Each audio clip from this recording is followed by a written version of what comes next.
vamos a tratar, ustedes lo pueden ver en la tabla de contenidos. Empezaremos en hacer algunas distinciones respecto a lo que es la lesión premaligna de las lesiones malignas, tema de por sí bastante abigarrado.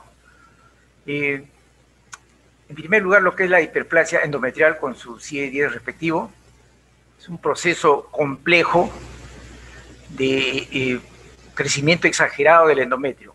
Básicamente está caracterizado por modificaciones a nivel de la célula, a nivel de la arquitectura y a nivel vascular. Básicamente, ¿qué consiste? En proliferación de glándulas, su forma, tamaño, ¿no?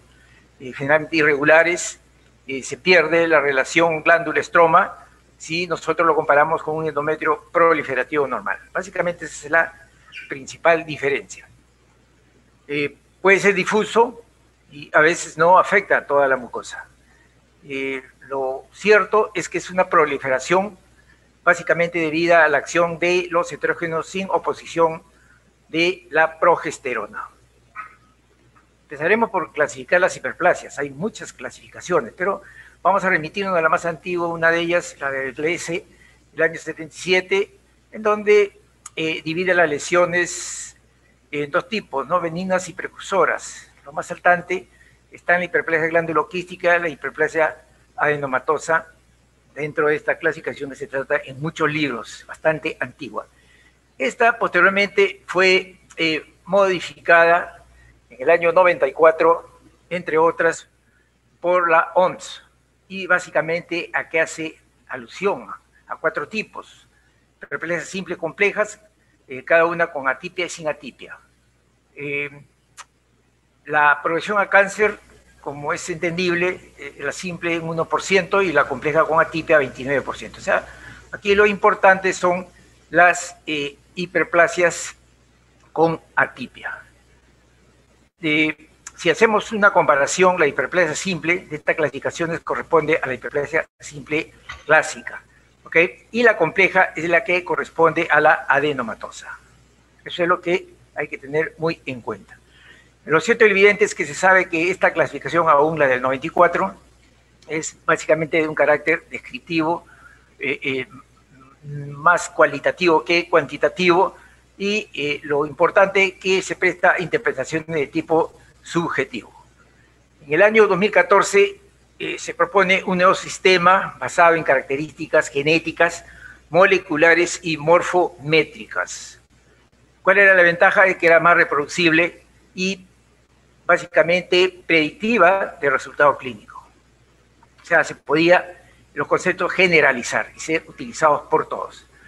Esta clasificación se llama la clasificación NIE, neoplasia intraepitelial endometrial, ¿no? Básicamente 3 grupos: hiperplasia, neoplasia intraepitelial endometrial y el CA de endometrio.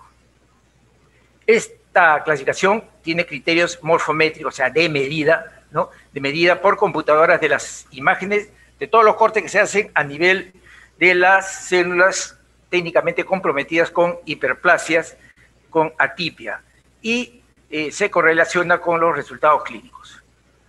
¿Cuál es el significado, ¿no? Para encontrar esos resultados? De que el patólogo en primera instancia debe eliminar aquellas entidades que simulan una hiperplasia, que pueden ser benignas y también puede ser maligna, como el carcinoma, y debe confirmar si esa hiperplasia o es hiperplasia endometrial o es una neoplasia intraepitelial endometrial, ¿no? O sea, ese es el motivo de esta clasificación. ¿Y qué hace el patólogo para esto? Sencillamente mide las lesiones. Y si mide menos de 1 milímetro, es una hiperplasia simple endometrial con riesgo bajo de progresión a cáncer. Si mide más de 1 milímetro, entonces esta área sí debe ser marcada y debe aplicarse el D-score morfológico. El D-score morfológico, ¿no?, básicamente evalúa a profundidad todas las características arquitectónicas y citológicas de la glándula, del endometrio, más el porcentaje del volumen del estroma y las áreas de superficies, la desviación del eje nuclear. Todas esas características deben estar bien especificadas. Para hallar resultados, evalúa 3 scores. El menor a 0, de 0 a 1 y el mayor a 1. ¿Cuál es el más importante? el menor a 0, ¿no? Que es el que determina que se trata un NIE. Su progresión a cáncer es un 38%. Si es mayor a 1, es una lesión benigna, o sea, al revés de lo anterior, ¿ok? Una progresión a cáncer de 0 a 0.6. Entre 0 a 1 es incierto y generalmente se debe revalorar. En estudios se ha visto que la sensibilidad y especificidad y valor predictivo negativo de los NIE, o sea, de esta clasificación, definitivamente es del 100%, mucho más alto que la establecida por la OMS en el año 94. Hay dos clasificaciones más. Una es la de la OMS modificada y la europea. Todavía no han sido bien discutidas ampliamente y esperamos que eso ocurra, ¿no?, en pasar del tiempo. Ustedes pueden de todas maneras ver en este cuadro las comparaciones entre todas, una tendencia a establecer básicamente una hiperplasia simple, así de simple, y agregar lo que es el borderline por parte de la OMS, ¿ok? Ese básicamente sería las diferencias que uno podría establecer, ¿no? Hiperplasia en atipia con atipia, punto. Y lo que correspondería a la hiperplasia compleja con atipia del 94, un borderline. Esas serían las diferencias. En cuanto a la epidemiología, es una entidad que se presenta posmenopausia en un 8 por 1000 asintomáticas. O sea, lo más frecuente es que tengan algún síntoma, especialmente el sangrado. En la etapa premenopáusica, un 15% sintomáticas y generalmente con un fondo de ciclos anovulatorios. Si clasificamos estas hiperplasias en relación a atipias, porque hasta el día de hoy es la tendencia, ¿no? Hiperplasias con atipias y sin atipias, podemos nosotros ver de que serían dos grupos, ¿no es cierto? La sin atipia de bajo grado, con un 2% de tendencia a degenerar en cáncer, con sus variantes simple sin atipia y compleja sin atipia, ¿no? La diferencia básicamente es el crecimiento la aglomeración glandular, el aumento de su tamaño, ¿no?, con aumento indudablemente del tejido en términos generales, el estroma aumentado. La compleja generalmente apiñadas las glándulas y con menor cantidad de estroma. Las hiperplasias con atipia que tienen de alto grado, que tienen una progresión al 25% del cáncer, en sus dos variedades, en simple, con atipia y compleja, con atipia, básicamente, ustedes saben que la atipia está determinada por las alteraciones a nivel de la célula, en lo que se refiere a la pérdida de la polaridad, ¿ok? Núcleos muy grandes, aumentados de tamaños, todo lo que corresponde pues a una atipia. Y la diferencia entre ellas sería básicamente también el crecimiento para la compleja, crecimiento exuberante de las estructuras glandulares. Es una hiperplasia quística glandular para que tengan más o menos la idea cómo se ve. ¿Cuáles son los factores de riesgo para hiperplasia endometrial? La no ovulación es, como ya dije, uno de los principales factores, el síndrome de ovario poliquístico, el sobrepeso, la terapia de estrógenos sin oposición de progesterona, tumores secretorios de estrógeno, el síndrome de Lynch. En cuanto a la fisiopatología, básicamente se da por la producción en la menopausia, se da por la producción mantenida de androstenediona, que se va a convertir a nivel de adipocitos en estrona. Mayor cantidad de grasa, pues mayor probablemente cantidad de estrona. Además de una disminución de la proteína transportadora del hormona esteroide, que va a dar lugar a que haya más disponibilidad de estrona libre, que va a condicionar finalmente una estimulación endometrial, una hiperplasia y un CA endometrial. ¿Cómo hacemos el manejo de la hiperplasia endometrial? Básicamente, como dije, dos grupos, ¿no? Sin atipia y con atipia. Si no hay atipia, para todas las edades uno podría darle progestágenos, progesterona, en el caso de medroxi, progesteronas, ¿no?, 10 miligramos por día por 6 meses. También se puede dar acetato de medroxiprogesterona en ampolletas, 150 ml por semana. También por 6 meses se puede dar también anticonceptivos, colocar un Linciu, o también se puede inducir la ovulación.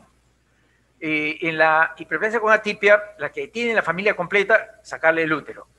Las que no han completado la familia, el mismo tratamiento de hiperplasia sin atipia, pero con un control de biopsia menstrual. A las hiperplasias con atipia también, si ya consideran que han completado su familia o son también se les puede hacer indudablemente una histerectomía. ¿Qué es el cáncer de endometrio? Con su C54.1, su C10, es una entidad pues maligna que se origina en el endometrio, que es la capa interna del útero, ¿ok? Siendo la mayoría de tipo adenocarcinoma. Este cáncer en la actualidad tiene una tendencia a aumentar, se dice que es debido a mayor sobrevivencia de la población y que el diagnóstico es más precoz y más rápido. Entonces, esto ha dado lugar, ¿no?, a que haya una tendencia a aumentar. La incidencia, ustedes pueden ver ahí en el cuadro, ¿no?, en el Perú es de 3.34 por 100.000 habitantes por año, con una tasa de mortalidad de 1.09 por 100.000 habitantes por año, lo pueden comparar con los Estados Unidos. Se presenta en la sexta y séptima década de la vida y con un promedio de edad de 62 años. Se presenta en la mujer premenopáusica y la posmenopáusica. En la premenopáusica, asociado a hiperestrogenemia, anovulación crónica, como ya dijimos. También se puede presentar tumores que secreten estrógenos, ¿ok? Del 25% de premenopáusicas, un 5% de mujeres que tienen menos de 40 años, cuando uno se le hace el diagnóstico, generalmente un 50% tiene factores de riesgo, ¿ok? En la posmenopáusica se presenta pues un 75%, y aquí no hay hiperestrogenismo, tampoco puede no haber hiperplasia endometrial. Estos tumores en la posmenopausia son mucho más agresivos y la variante más frecuente es el seroso papilar. A pesar de todo, el cáncer de endometrio hasta ahorita sigue conservando su reputación de buen cáncer, ¿no? Supervivencia a los 5 años de un 80%. En cuanto a los factores de riesgo, tenemos trastornos hormonales. Hay dos tipos: la hiperostrogenemia relativa, en donde está, como ya dijimos, la anovulación. No hay progesterona, pero sí hay estrógenos permanentes todos los días. Es como un boxeador, una demolición por, ¿no?, golpes frecuentes, de baja intensidad, pero frecuentes, pero que van mellando y al final lo tumban, ¿no? Medio parecido sucede con la hiperostrogenemia relativa. En cuanto a la absoluta, ¿no?, es el otro tipo, es por una estimulación de estrógenos alta. Por ejemplo, cuando se produce un tumor, ¿no?, de estrógenos tipo célula granulosa, que va a producir más estrógenos de los que se tiene, si se tiene y si no se tiene, pues ya de por sí implica, ¿no?, una hiperestrogenemia, también sin imposición de estrógenos, casos de las mujeres posmenopáusicas. Aún habiendo, si se da en la etapa premenopáusica, pues también va a provocar problemas. El otro es la terapia de reemplazo hormonal o el uso de estrógenos por algún problema en alguna etapa de la vida. Lo cierto y evidente es que los estrógenos están relacionados con proliferación, ¿ok? Si nosotros vemos a una mujer que está utilizando estrógenos a los 5 años, hay que multiplicar por 5 para ver su riesgo, y si está tomando 7 años se multiplica por 14. La obesidad es otro factor, ya le explicamos por qué, ¿no? Por la conversión a nivel de los adipocitos de la delta 4 androstenediona, o sea, va a haber mayor cantidad de estrona disponible. Otros factores son múltiples, ya bien reconocido: la menarquia precoz, nulliparidad, menopausia tardía. Los factores oncogénicos, ustedes saben que está asociado muy bien, cada día se sabe más en cuanto a la genética de estos problemas, ¿no?, del endometrio con el cáncer de colon, mama y ovario. También están todos los factores hereditarios que vamos a ver, ¿no?, como el HNPCC y el PTEN, que ya lo vamos a ver. Se dice que es más frecuente caucásicas, el tabaquismo, la hipertensión, diabetes mellitus y el uso de tamoxifenos también están dentro de las causas. La hiperplasia endometrial de por sí también es un factor predisponente, aunque puede faltar en un 20%, especialmente posmenopáusicas, en donde el endometrio puede ser atrófico. De esto deducimos que hay dos tipos de cáncer: lo que tiene un contexto de hiperestrogenemia con pronóstico parece ser bueno, que aquellas que se desarrolla ¿no?, en un ambiente sin hiperestrogenemia, con un pronóstico mucho más reservado. Aquí podemos ver en una balanza los factores de riesgo, los que incrementan: no hijos, menarquia temprana, menopausia tardía, y contribuyen a disminuir el riesgo las que tienen muchos hijos, cuando el hijo se tiene antes de los 25 años y cuando se ingiere contraceptivos orales. En cuanto a los tipos de cáncer endometrial, ustedes pueden verlos, los diferentes tipos. Lo más importante es que el adenocarcinoma, el adenocantoma son los más frecuentes y felizmente tienen mejor pronóstico. Los demás tienen peor pronóstico, siendo el carcinoma secretor el que tiene el peor pronóstico. Aquí pueden ver ustedes la microscopía de un cáncer endometrial, ¿no? Todo abigarrado con todas las alteraciones celulares conocidas. El cáncer endometrial es un cáncer básicamente glandular, ¿ok?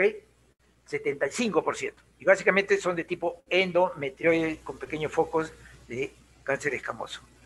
El otro 25% son los seroso papilar, que ya se presentan en el grupo 2, ¿ok? Células clave mucinoso y el cáncer escamoso. El pronóstico está ligado a la diferenciación celular 1, 2, 3, de buen, mediano y indiferenciado, ¿no? Este es básico. Esta clasificación, le enseño, es una muy antigua, donde ustedes pueden ver de que en el estadio 1, 1A, 1B, variaba solamente con verificar el tamaño del útero. O sea, era bastante clínico, hacer un diagnóstico clínico, ¿ok? Es bueno saberlo. Por eso siempre le digo, en mujer posmenopáusica que tienen úteros pequeños, es más difícil que tenga un cáncer endometrial, no necesariamente, pero más difícil que tengan aquellas que tienen, ¿no?, úteros grandes. Un útero grande, un cuello permeable en esas etapas, pues debe hacernos sospechar del problema. ¿Cómo hago el diagnóstico? Haciendo la historia clínica, ¿ok? Anamnesis y el examen físico. La anamnesis, esta entidad es básicamente monomorfa. ¿Qué quiere decir monomorfa?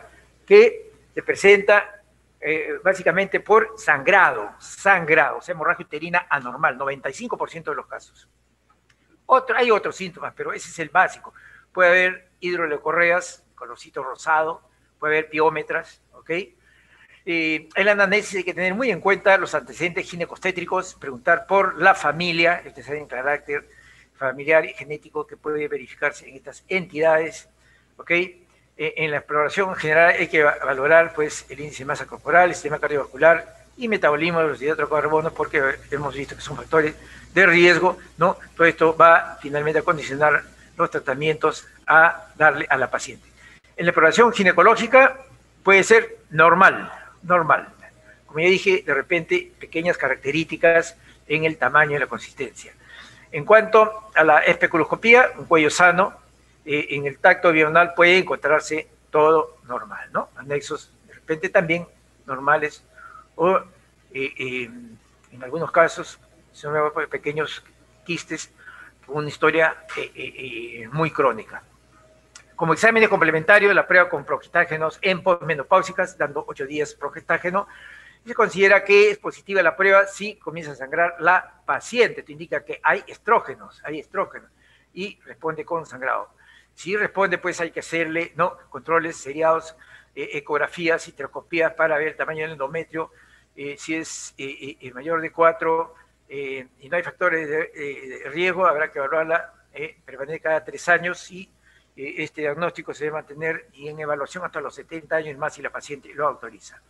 La prueba importante básica para hacer el diagnóstico, tanto hiperplasia como sea endometrio u otra patología de endometrio, pues con la biopsia, ¿no?, que puede ser por biopsia de endometrio, puede ser también por aspiración con la pipeta de Pipel, o se puede hacer el grado biópsico de endometrio y fraccionado, o también biopsia dirigida con histeroscopía.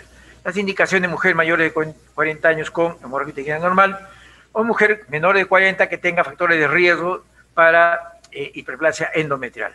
En mujeres que tienen sangrado por dilución, tratamientos estrogénicos, aquellas que tienen problemas, ¿no?, de sangrado, se le da tratamiento y no responden al tratamiento hormonal cuando se encuentra en Papa Nicolaos, ¿no?, en estudios citológicos se encuentra células de tipo glandular, ¿ok? En ellas definitivamente hay que proceder a verificar el origen de esas células, ¿ok?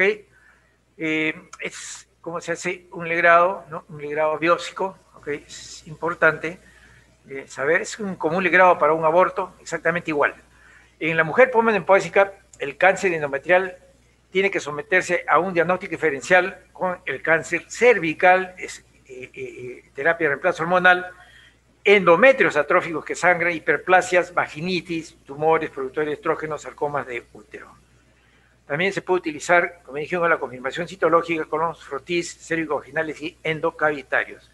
Otro examen que se hacía era la histerosalpingografía, que tenía una imagen típica de laguna irregular fragmentada, pero tiene detractores, ya que sostienen que puede diseminarse la neoplasia, ¿no? Y provocar brotes infecciosos. Otro examen es la ecografía.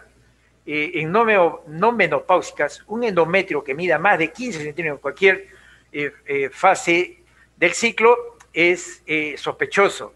Y el otro es que a inicio del ciclo sea mayor de 8 milímetros. En ellas hay que sospechar. Las posmenopáusicas, todas aquellas en donde tengan un endometrio mayor de 4 milímetros. Recordando que también en endometrio atrófico puede presentarse un cáncer de endometrio. La ecosonografía, importantísimo, que nos permite ver completamente el endometrio en sus dos capas, superior e inferior. El ecodoppler, si hay una resistencia baja, también nos puede hacer sospechar de algún problema a ese nivel. La histeroscopía, ni a hablar, es el gold estándar para hacer diagnóstico de entidades, enfermedades, patologías endouterinas. ¿Okay? Puede localizar lesiones muy pequeñas y tomar biopsias sumamente dirigidas. Lo único nomás, y esto también incluso va para el grado, es que en las mujeres posmenopáusicas en ocasiones el cuello está muy cerrado, hay que dilatarlo mucho y a veces requieren anestesia general. Para evaluar la extensión locorregional del cáncer endometrio de forma sistemática tenemos la ECO-TV y la histerosonografía. ¿Okay? Las concomitantes de vejiga y de recto también contribuyen. No sistemática son exámenes ya muy especiales como la rectoscopía, cistoscopía, urografía, RM, TEN y también el CA 125. Aquí, ¿cómo se clasifica? Hay una clasificación histológica, la mayoría son histológicas. Tenemos epitelial, conjuntivos mixtos, ¿no? En epitelial, ahí tenemos el adenocarcinoma, adenocantoma, los principales, ¿no? En frecuencia y felizmente benignos. Acá tienen otra calificación de Bowman, donde se clasifican dos tipos de acuerdo a sus características, ¿no? El uno es el que representa a los estrógenos dependientes, generalmente las premenopáusicas, y el 2 sin relación con estrógenos posmenopáusicas, ¿ok? Recuerden que el uno está asociado a una ovulación y el otro no tiene una asociación directa. Otra cosa importante es lo que se refiere a los cambios genéticos, el 1 con el PTEN-RAS2 y el 2 con el P53 y el ER2, ¿ok? El 1 es estable y el otro es sumamente agresivo. Otra clasificación histológica de la Organización Mundial de Salud, que lo clasifica en 7 grupos, endometrioide, seroso, mucoso, células claras, etcétera, ¿no? Es otra clasificación. En relación al estadiaje, tenemos que el de la FIGO, que lo clasifica en 4 grupos. Esta es la clásica, ¿no? Tumor limitado al cuerpo del útero, va un poco más allá del cuerpo, hacia cuello, que se sale ya del útero completo, o sea, del útero y cuello, o sea, puede llegar a otras zonas circunvecinas y a distancia. Ustedes vean que en el 1 A1B, que antes en la clásica era el tamaño, ¿no? Aquí está referido a la mitad del miometrio y que llega a la capa externa del miometrio, que esa sería la diferencia. Ustedes ven aquí, por ejemplo, un 2A, ¿no? Llega a cuello, aquí ustedes pueden ver, ¿no? 1A que sigue dentro del útero, pero aquí ven todo el miometrio, la mitad del miometrio, y el 4, pues, por ejemplo, ¿no? Que ya se disemina a diferentes zonas. Siempre con sus grados histológicos, 1, 2, 3, dependiendo del tejido sólido no escamoso morular, 5% en el 1, 50 en el 2 y mayores 50 en el 3. Su historia natural, o sea, su propagación lo hace por extensión directa o regional, generalmente cánceres en evolución, extensión linfática, generalmente al cérvix. Cuando está en el fondo son poco linfotrópicos, después de las metástasis viscerales, ¿ok? Vagina, hasta el 10% de los casos puede también ir a otros órganos como hepáticas o pulmonares. Las viscerales se refiere a la foliación intraperitoneal, ¿no? Que ustedes pueden ver acá, ¿no? Se hace la siembra a través de las trompas, ¿ok? Tratamiento puede ser quirúrgico, médico, quimioterapia, hormonoterapia, puede utilizar también radioterapia, terapia de apoyo. En el quirúrgico es bueno saber de que el procedimiento que se sigue es muy similar, ¿no?, al que se sigue cualquier otro cáncer, por muy sospecha de benigno que se nos presente, ¿ok? La incisión en oncología siempre es vertical, ¿no? Vertical, supraínfima, umbilical, muy amplia. Aquí una característica que hay que hacer lavados peritoneales de cirugía, realmente no hay ascitis, ¿ok? Como en el ovario, hay que explorar toda la cavidad, la operación clásica, la histerectomía con salpingoforectomía. Hay que abrir el útero, ver el tamaño del tumor, ver qué tanto invade el miometrio. Hay que ver también la extensión cervical. Probablemente se puede haber hecho o no linfadenectomía. Y en etapas avanzadas, esto es algo importante, también se hace cirugía citoreductiva. Terapia adyuvante, la radioterapia, que es la radioterapia interna, y la radioterapia externa. También hay otras como el campo extendido y abdominal completa. Se puede complementar con quimioterapia, para la cual se usa cisplatino, carboplatino, paclitaxel, doxorubicina, la ciclofosfamida. Este cuadro es una síntesis cómo se utiliza la terapia en los diferentes estadios, del 1A hasta el G3, es HTO más salpingoforectomía bilateral o mentectomía, biosanguinidad iliaca y uterina. No hay terapia adyuvante, el 1B, en el G3 y el 1C, con G1, G2, G3, lo que se agrega, ¿no?, es la linfadenectomía pelviana y piraórtica, más terapia adyuvante, radioterapia y braquiterapia. En el estadio 2A hasta el estadio 3B es igual a lo anterior. En el 3C se hace lo anterior más histología, metástasis ganglionares, y se va a agregar lo que es la quimioterapia, hormonoterapia, si existen receptores para hormonas. En el 4A y 4B va a depender el tratamiento quirúrgico del estado de la paciente, pero siempre su quimioterapia y su hormonoterapia. Los resultados definitivamente de la cirugía son evidentes, es el tratamiento. En la fase 1 la sobrevivencia es 70-95 a los 5 años, en la 2 70, en la fase 4 40 y en la 9. Recidivas aparecen rápido, pueden aparecer rápido 2 a 3 años, generalmente en la cúpula vaginal. Bien, ahora pasamos a las lesiones premalignas y cáncer de ovario. Este es un ovario, pues, este es un cáncer, lamentablemente, silencioso y que mata, ¿ok? Ese es el problema de los tumores de ovario. Se le clasifica en 3 grupos: benignos, intermedios, borderline y malignos. Para entender la gran variedad de tumores que pueden obtenerse a partir del ovario, ¿no?, teníamos que ver su origen a través de las características que tiene el ovario, ¿no? El ovario es una glándula, pues, que tiene células totipotenciales, básicamente, y pueden transformarse en cualquier tejido.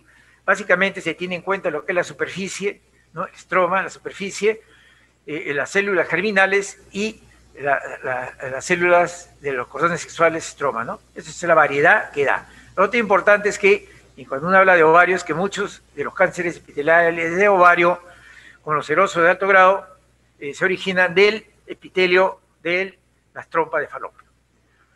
Aquí veamos la frecuencia.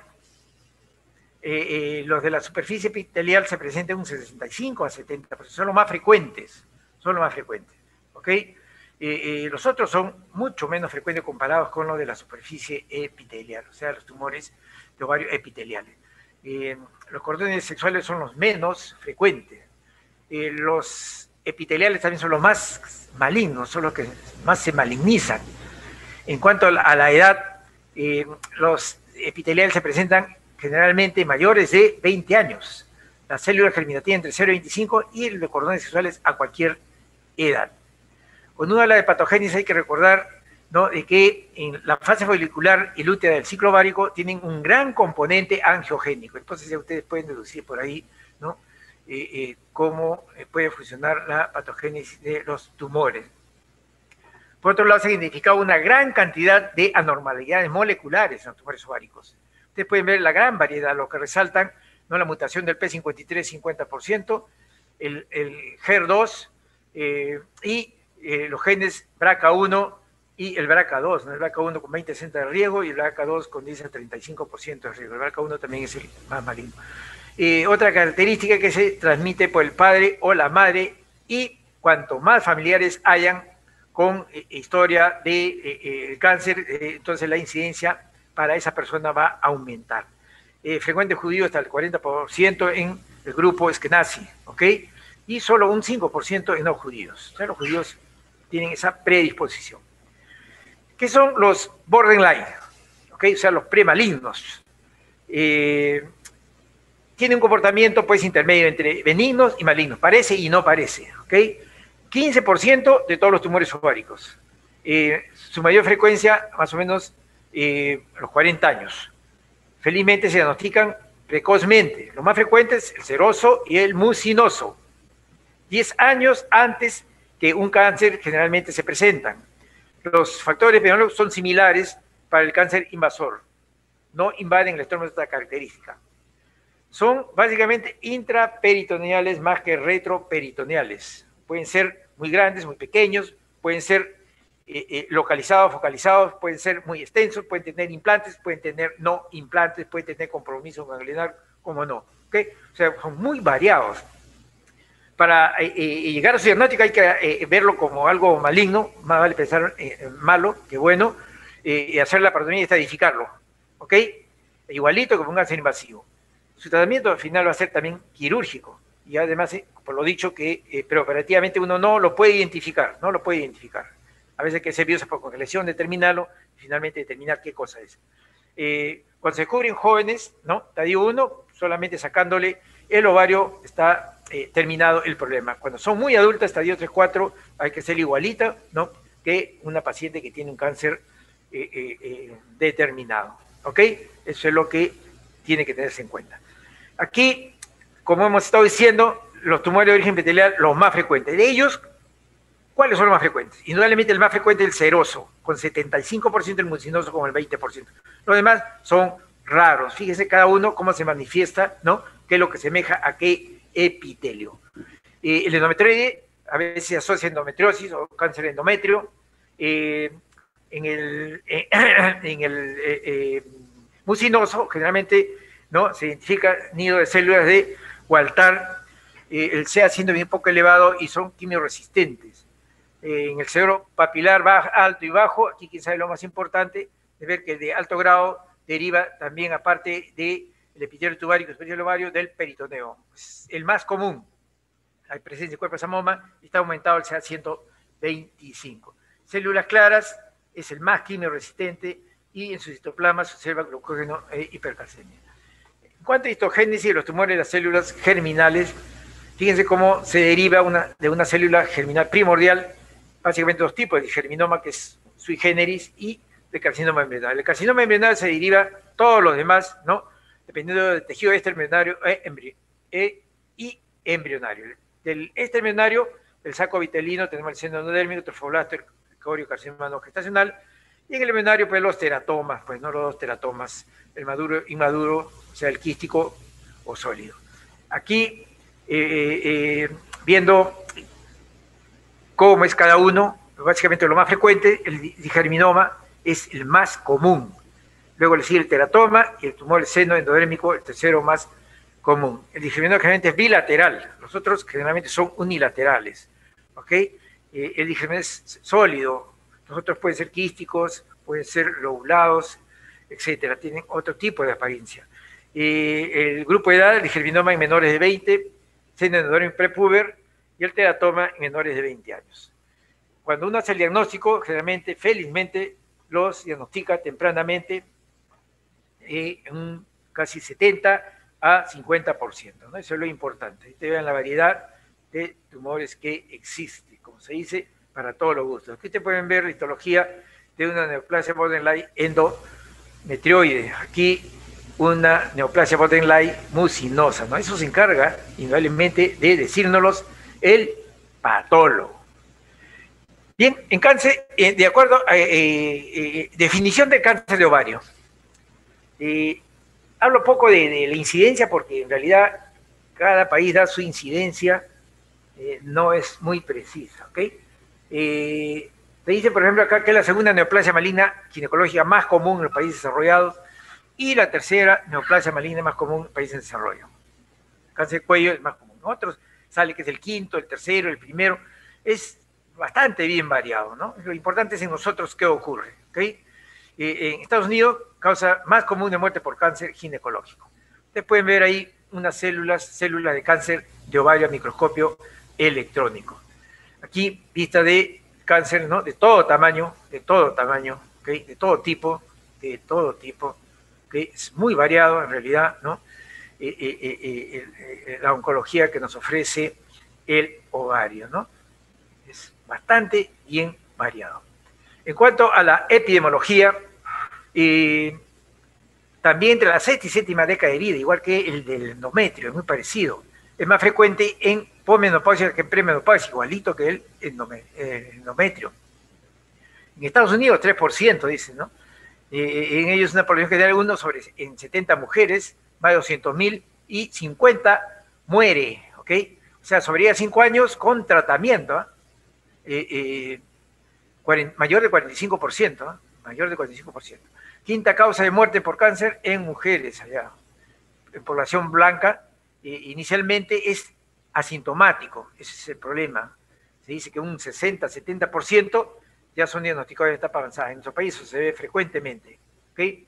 Al momento del diagnóstico, con sintomatología, estos son generalmente digestivos y generalmente van al gastroenterólogo, se pierde tiempo en el diagnóstico, son diagnosticados con colon irritable y al final resulta ser un cáncer de ovario, ¿ok? Generalmente los síntomas, ¿cuándo se dan? Cuando la tumoración es ya entre 12 a 15 centímetros para arriba, o sea, ya tiene, ¿no? Una historia previa. El más frecuente es el citoadenocarcinoma seroso, como ha dicho, el epitelial, como ya hemos visto, ¿no? Un 70%. Aquí vemos la incidencia en nuestro país, el 6.39 por 100.000 habitantes por año, entonces la mortalidad de 3.2. Esto puede comparar con el de Estados Unidos, ¿no? Son totalmente diferentes. Los perfiles, ¿no?, inmunoquímicos y las mutaciones genéticas en el ovario han adquirido mucha importancia. Hay muchos estudios, como hemos visto, ustedes pueden ver, ¿no?, las mutaciones comunes para cada tumor, en este caso, tipo epitelial, ¿no? Fíjense ustedes, ¿no? Más frecuente el TP53, los BRCA, el CRAF, ¿no? Son los más frecuentes, ¿ok? Ya lo vamos a ver más adelante. En tumores epiteliales, igualmente, ustedes vean, esta es una aclaración de la OMS en cuanto a los tumores ovarios. ¿Cómo se clasifican? También hay múltiples clasificaciones, pero hay que tomar en cuenta nosotros la Organización Mundial de Salud, que van a ver que es bastante complicado.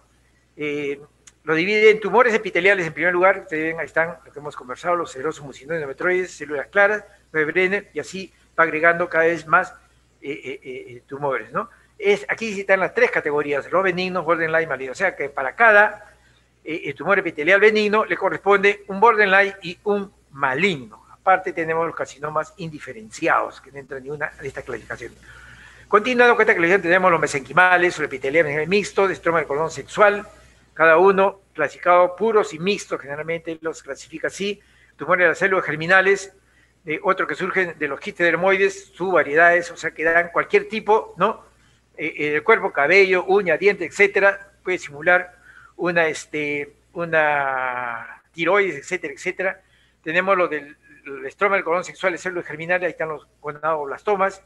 Tenemos tumores misceláneos, muchos tumores misceláneos mesoteliales, tejidos blandos, hay de tipo tumoral, mieloide linfoide, o sea, es tremenda, ¿no?, la clasificación, la variedad de tumores que nos puede dar el ovario.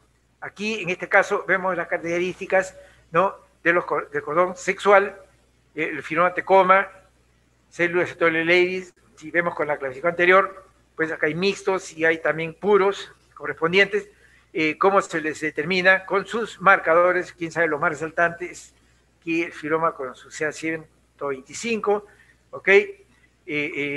Pero no es específico, como ustedes pueden ver, de cada uno, ese es el problema. Y en cuanto a malignidad, quién sabe tener en cuenta el tumor de células granulosas, que sí hay que verlo como maligno. Los demás pueden ser benigno o maligno, ¿ok? Maligno o benigno. El fibrosarcoma indudablemente es maligno en cualquier sitio. ¿Cómo se estadifica el cáncer de ovario? Se utilizan dos sistemas, el FIGO, la FIGO, que ustedes ya la conocen, y el sistema de colección TNM del American Joint Committee on Cancer, ¿ok? Estos son los dos sistemas. En esencia son los mismos. ¿Qué ve el TNM?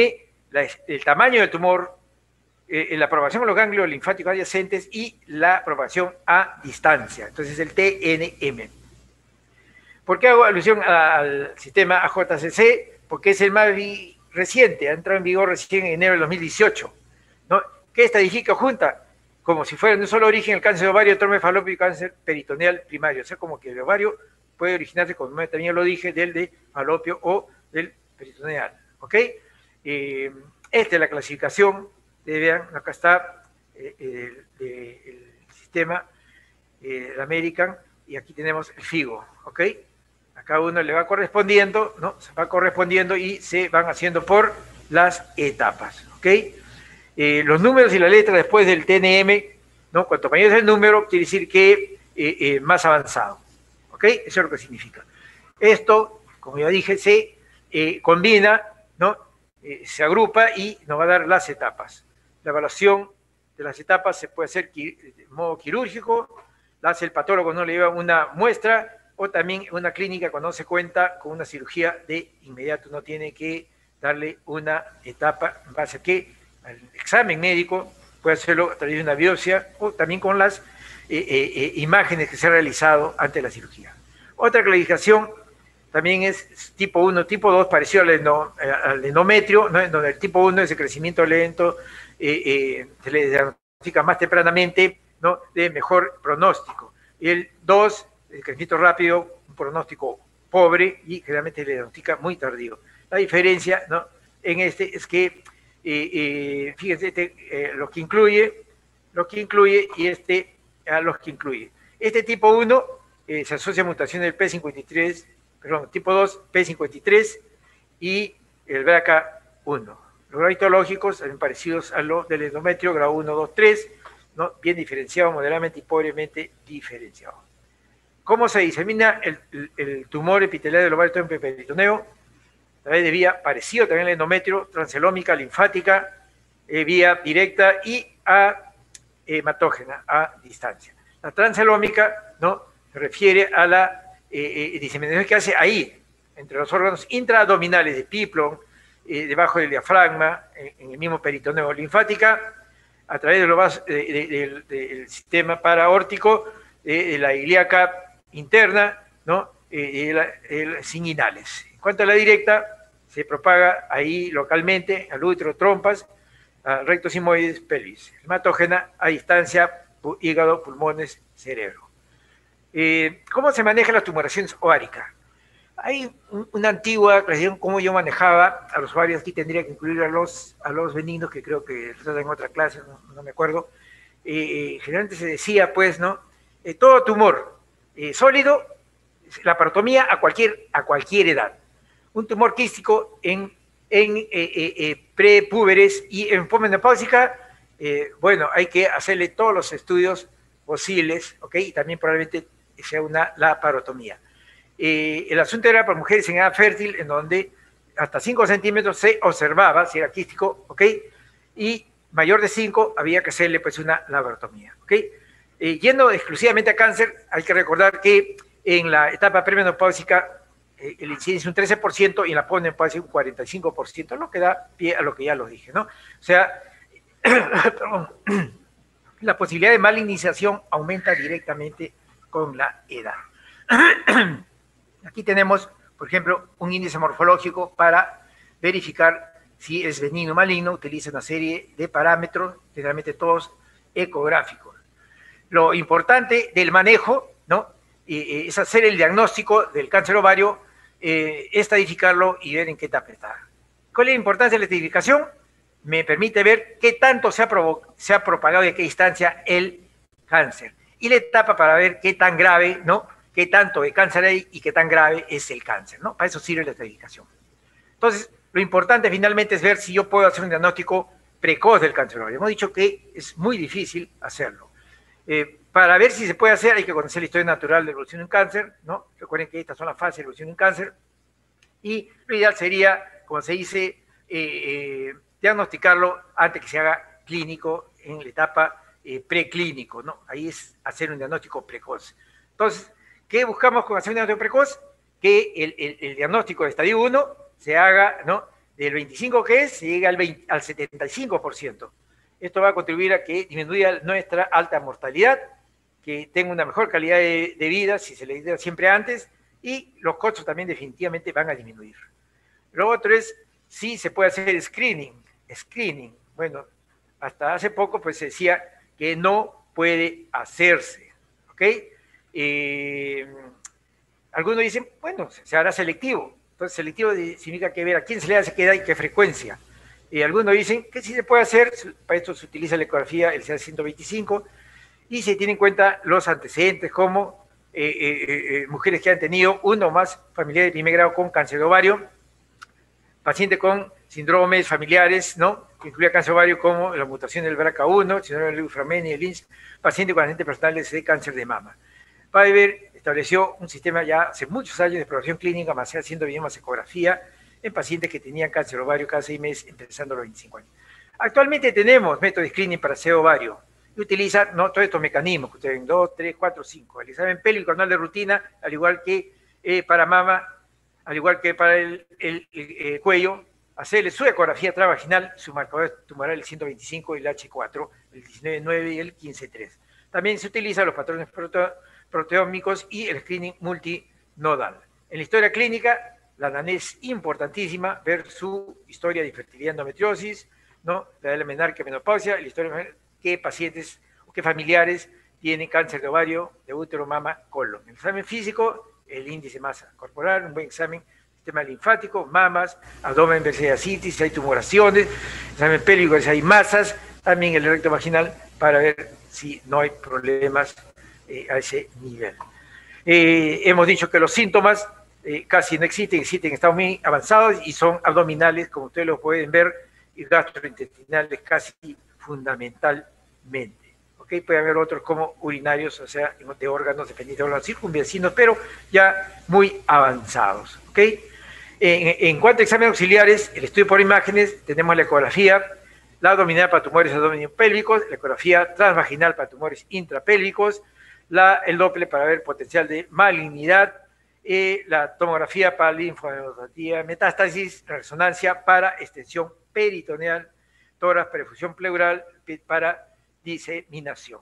Aquí podemos ver finalmente en lo que se busca, ¿no?, y lo que se debe encontrar, como ya vamos a ver, ¿no? En esta ecografía, fíjense, el tumor aquí, otra forma de valorar la malignidad o benignidad de los tumores. Acá hay un índice morfológico que puntúa lo que es el volumen y la estructura, ¿no? Menor de 10 para arriba, ya son considerados pues una categoría de riesgo, ¿ok? Y la estructura, los engrosamientos diversos que pueden observarse. Aquí, ¿no?, algunas ecografías de tumores ováricos. El Doppler, ¿por qué aquí no es tan importante? Porque tiene muchos falsos negativos y positivos se pueden estar explorando vasos que no son tumorales, un falso negativo. Hay lesiones pequeñas que aún no tienen neovascularización. En los grandes hay muchas zonas necróticas y dan falsos negativos. De los positivos puede tratarse un cuerpo lúteo, los tumores de dependencia hormonal, inflamatorios, miomas y cuando hay una mala técnica. En conclusión, lo que se utiliza actualmente para evaluar si hacer el manejo de un tumor es benigno o maligno, se utiliza el IOTA, este es mundial, ¿no? Utiliza 10 parámetros, ¿no?, 10 reglas, 2 grupos, reglas M y B. En las M están las que corresponden tumor maligno, el B tumor benigno. En las reglas M, ¿no?, Si nosotros encontramos uno o más de la regla M y ni uno del B, se le cataloga como maligno. Si encontramos uno más de la B y no M, como benigno. Si encontramos de ambos, no se puede catalogar. Si no se encuentra ninguno, tampoco. ¿Ok? Aquí tenemos lo que es la tomografía, para que ustedes vean también, ¿no?, lo que es el cáncer, ¿no? Cómo se puede hacer el diagnóstico de la metástasis. Aquí radiografía para ver metástasis a nivel de pulmones. Aquí podemos, ¿no?, tomografía igualmente para ver metástasis. ¿Ok? Fíjense ustedes todo lo que nosotros podemos ver. En marcadores tumorales ya resumido de lo que vimos, de lo que les mostré, aquí está bien definido ya el CA-125 general epiteliales, el carcinoma embrionario, ¿no? El CA-19 nepomucinosis, el alfa-feto para el endodermal, el DHL para el germinoma, la CG para el coriocarcinoma. Aquí también que ustedes vean en lo que son las células germinales de estroma, es bastante complicado, no hay alguno que sea específico, que generalmente pueden o no pueden tener, eso es lo cierto y lo evidente, con escasas, ¿no? Con uno que otro que sí, efectivamente, que ya lo hemos dicho, ¿no? Como el LDL para el germinoma, ¿ok? Que sí se debe tener, ¿ok? O también el LDL para el tumor, así, cosas muy concretas, ¿ok? Que ya se ha demostrado. Si yo tengo como ginecólogo una paciente con una masa pélvica, ¿qué debo hacer con ella? Generalmente en premenopáusicas, si tiene elevado densidad y ascitis, y yo tengo que derivarla al gineconcólogo. La posmenopáusica, cualquier masa, ¿no?, debería ser transferida. En los patrones proteómicos, que son proteínas y fragmentos de proteínas que circulan en la sangre, ¿qué me indica? Cambios tempranos, que es lo que se busca para hacer screening, pues, ¿no? Hay uno que tiene 6 analitos, sea 125, como análisis de sangre Bachur, con alta sensibilidad especial que se está utilizando actualmente. En cuanto al screening multinodal, se combina edad, estado menopáusico, se hace ecografía. El Reino Unido tiene uno, ¿no?, UCTOX, que lo está realizando con gran reducción de la mortalidad. ¿Cómo medimos nosotros si están aceptados? Este es uno de ellos, el riesgo de índice de malignidad, que mide la imagen del ultrasonido y califica con un punto estos 4 parámetros. Tenemos el estado de la menopausia, uno antes, el menopausia y 3 después de la menopausia, y el CA 125, ¿no?, la cantidad que sale. Valores por encima de 200 generalmente ya pertenecen al grupo de, ¿no?, de alto riesgo. Tiene su sensibilidad y especificidad determinada. Finalmente, en este rubro tenemos el ROMA, ¿ok?, que es un algoritmo para medir el riesgo de malignidad ovárica, ¿ok?, letal. Básicamente, ¿qué es el ROMA? Es CA 125 más HE4, dividido a las mujeres en dos grupos posmenopáusicas. Esta es la forma con sus constantes, forma cómo se halla, y la probabilidad de predicción se hace en base a esta ecuación, ¿no? Y tenemos los grupos de riesgo para premenopáusica con estos valores. Esta es la que actualmente se está utilizando bastante, ¿ok? Otras pruebas: la laparoscopía diagnóstica, la colonoscopía biopsia, asesoría de pruebas genéticas, la laparotomía exploratoria. Diagnóstico diferencial en estadio temprano: quites ovarios funcionales, tumores benignos ovarios, tuberculosis, endometriosis, avanzado igualito tuberculosis, yo diría también con endometriosis, especialmente pelvis congelada de endometriosis, enfermedad del hígado, otros tumores secundarios, carcinoma de la trompa de falopio.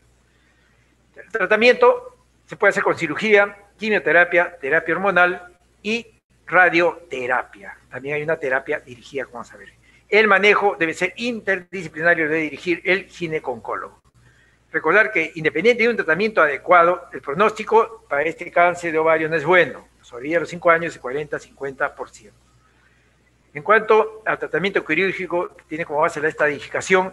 El estadio 1A y 1B, si está bien diferenciado o moderadamente, es cirugía, salpingoforectomía. Para los demás estadios, pero aún incluido el 1B, si no está pobremente diferenciado, es cirugía más quimioterapia. La histerectomía, pues, es total, con incisión amplia, más anatomía patológica, mastectomía, linfadenopatía, biopsias se toman de todos los lugares que uno pueda, paritocólicos, estudios reumáticos, peritoneo, etcétera, etcétera, etcétera. Este tratamiento tiene como terapia adyuvante la quimioterapia con carboplatino, paclitaxel en 3 y carboplatino en 1, 6 y 2. Siempre existe la posibilidad de que previamente se haga, ¿no?, tratamiento neoadyuvante, se haga un second look y luego seguimiento. Recordar que la cirugía confinada solo a ovario, o sea, este tipo, demora entre 2 y 3 horas, mientras que una cirugía en etapa avanzada demora entre 6 a 7 horas. El objetivo, ¿no?, de esta cirugía se fundamenta básicamente en saber la etapa, ¿no?, del tumor, qué tan grave es, ¿no? Ya sabemos cuál es el tratamiento que debe hacerse. Clasificarlo en etapas, pues, implica de que cada uno reciba lo que merece. O sea, para cada etapa hay un tratamiento diferenciado. Entonces, si yo no determino adecuadamente, lamentablemente, el tratamiento va a ser inadecuado, ¿ok? Entonces, eso es importante. Si no hubiera ascitis, que realmente la hay en etapas avanzadas, hay que lavar, ¿no?, usando solución salina, hacer estudio citológico de lo que se obtiene. Ya dijimos de la biopsia en diferentes áreas. Y el otro importante de la cirugía es la cirugía citorreductiva. O sea, uno debe sacar todo el tumor que pueda, ¿ok? Uno no debe dejar ningún implante mayor de 1 centímetro, ¿ok? Si es así, se ha hecho una buena citorreducción. Si no es así, lamentablemente, no se ha hecho una buena intervención. En estas operaciones de cirugía citorreductiva se cometen muchas complicaciones, ¿no? Se lesiona frecuentemente colon, vejiga, vaso, e incluso no solo que se lesiona, sino que por ya la propagación del cáncer, a veces hay que hacer disecciones, ¿no?, de colon y neoanastomosis. La quimioterapia, tratamiento convencional es platino más un taxano, se prefiere el carboplatino en vez del cisplatino, ¿ok? El tratamiento, pues, es generalmente que da resultado, es el combinado, es endovenoso, ¿ok? Se da 3 semanas, una semana cada 3 semanas. Hay otros medicamentos. En radioterapia es uso limitado aquí en este tipo de cáncer. En último de los casos, algunos lo dan, externo e interno, y otros que ya no se usan, ¿no? Básicamente es muy poco lo que se usa. En terapia hormonal, en CA epiteliales no se usa, en estromales sí, lo que tienen receptores para hormona, ¿no?, lo que producen hormonas, utiliza la hormona liberadora, hormona luteinizante. También tenemos el tamoxifeno y inhibidores de la aromatasa. Para terminar, la terapia dirigida. ¿Qué cosa es la terapia dirigida, no?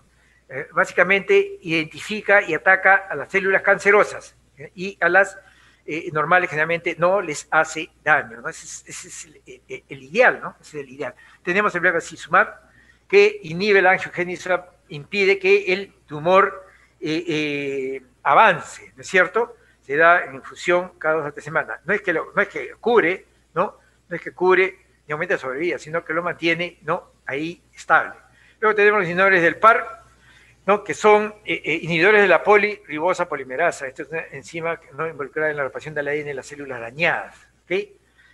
Ahí tenemos la parib y el rucaparib, que se da para cáncer avanzado después que ya han recibido todos sus tratamientos, incluso la quimioterapia. También se da para aquellos que tienen mutaciones en los genes BRCA1, BRCA2, ¿ok? ¿A qué ayuda? A prolongar, ¿no?, el tiempo antes que el cáncer regrese o empiece a crecer otra vez. Para eso sirve. Y niraparib es para los cánceres recurrentes, ¿no? Han recibido también todos sus tratamientos y hay que darle. Y estos que toman pastillas, ¿no?, una pastilla diaria, ¿ok? Esos son entonces los tratamientos para el cáncer ovario. Factor pronóstico, el más importante, el FIGO, el volumen, ¿no?, de la enfermedad residual, después de una citorreductiva, el tipo histológico, su grado, la edad, la citis. ¿Cuánto sobrevivencia? Tenemos aquí en el carcinoma ovario, el epitelial, el 1A, 89%, el 4, 18.6%, trombo de falopio, el 1, 81%, el 4, 33%. En células germinales tienen, ¿no?, muy buena sobrevivencia, incluso en etapa 4, excepto el seno endodérmico, que ni hablar, tiene mal pronóstico si está avanzado. La granulosa, el 1, 84.25, el 3, 17.33, igual que el 4. El seguimiento se hace con exploración, histología o biopsia y análisis, ecografía, TAC, análisis marcadores. Básicamente es trimestral, semestral, anual, excepto en los 2 años, que el primero es trimestral y el segundo es semestral. ¿Cómo se previene? Con anticonceptivos orales, salpingofarectomía bilateral, profiláctica, ligadura tubárica e histerectomía. Finalmente, le diré que los tumores de los anexos, es una consulta frecuente de ginecología. La ecografía ha ayudado mucho. Las causas, ya saben, pueden ser ovárico, tubárico, uterino. Los ováricos pueden ser neoplásicos y no neoplásicos. Los quistes funcionales que son no neoplásicos son los más frecuentes, hay que evaluarlos cada 3 meses. Los neoplásicos pueden ser benignos y malignos. Recuerden que también están los borderline. Todo un capítulo, ¿no? Importante, ¿no? Es que los epiteliales son los más frecuentes, ¿ok? A pesar de todo, la mayoría, en términos generales, son benignos, pero ¿en dónde reside entonces la importancia de los malignos? Que su alta tasa de letalidad, ¿no? O sea, mata este cáncer, incluso a la larga. El riesgo oncológico depende, ya vimos, ¿no?, de la edad de la paciente, sus características y los marcadores tumorales. El riesgo oncológico es importante para la conducta a seguir, ¿ok? Si se le debe retirar, se puede hacer por la laparotomía de cerebro y actualmente se está haciendo ya incluso muy avanzados por laparoscopía. La cirugía citoreductiva es bastante compleja y traumática, ¿ok? Es bueno verla, tenía un video por ahí, pero no creo que alcance la hora. Se puede dar quimioterapia, recordar que la radioterapia casi no tiene mucho uso, sobrevivir a 5 años no supera los del 50%. Muy bien, creo que eso sería todo. ¿Alguna pregunta?